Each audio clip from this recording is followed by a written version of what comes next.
welcome to Aiden and Xander tour review. So I just bought a new Tesla Roadster versus this one. So this is not mine anymore. I just sold it, now it's gonna be in the shop. I just sold the Tesla Roadster. This is my new Roadster.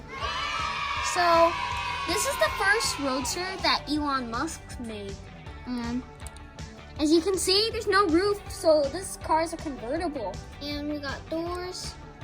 We have the charge. That circle thing is the charge port since it's electric.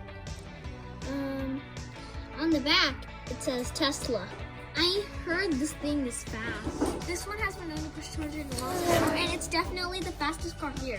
2 seats, and did you know, if you have luggage, forget about it, because there's not much of a trunk here in the front or the back. As you can see, it's a 2008 Tesla Roadster. It's even a 2008 Mattel. And that's the windshield wiper. Only one windshield wiper for the Tesla Roadster. No water sensor. I saw this video of Elon Musk sending this Tesla Roadster to space. It was the first car to orbit the sun. Elon Musk was just flying through space in his Tesla Roadster. If you run the battery of this car down to 0, not like out of energy, it's just dead. Never recharge them again. It costs over $17,000 to try to recharge them. Okay, thanks for watching. Bye.